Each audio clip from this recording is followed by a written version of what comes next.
Here are the top 4 methods for creating consistent space throughout your Webflow site, along with the pros and cons to each. Starting with margin.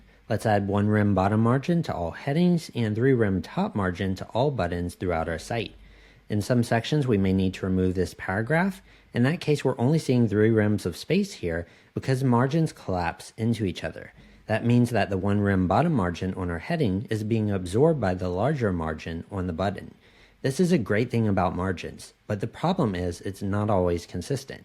If we need to center align this section, that means we'd have to apply flex to get the children in the middle. Whenever flex is applied to the parent, margins no longer collapse into each other. So we're seeing a total of 4 rem of space between these elements now, creating inconsistent results with our other sections. Another problem with margin is we can't always select that element directly that's creating the space.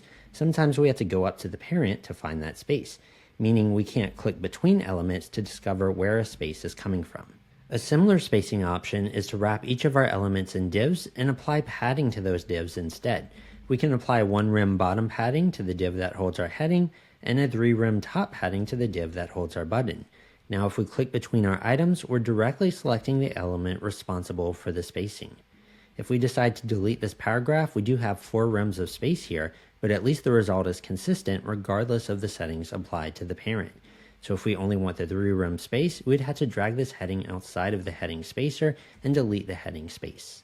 A third option for creating space is adding these spacer divs between our items. We can select the heading space and give it bottom padding of 1 rem, and the button space can have bottom padding of 3 rem. If we click between our items, we're selecting directly the elements responsible for the space. Now a downside is our navigator view becomes longer since these elements aren't wrapped inside of their spacer divs. But a plus side is if we delete this paragraph, we can directly delete the heading space without having to drag this heading outside of its wrapper. Now the key here is we're classing and naming these based on their purpose. Like our button space, if we increase its size, it's going to increase the space between every button across our site. A final option for creating space is using flexgap instead of padding or margin.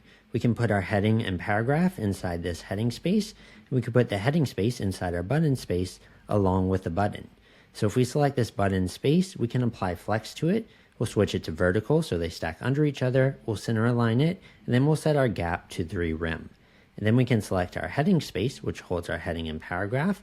We'll switch it to flexbox, we'll set it to vertical, we'll set it to center, and then we'll set our gap to 1 rem. So the advantage to this is if we decide to delete this paragraph, the gap between the paragraph and heading disappears, and we're left with only the 3 rem space between the heading and button. A disadvantage to this is dealing with different alignments in different sections. So for this heading space, because it's set to align center, we would need to combo it to align it to the left. And then for this entire button space, we would also need to combo this to align it to the left, making it a little more difficult. So that's 4 ways to create space. Let us know which of these you use in the comments below.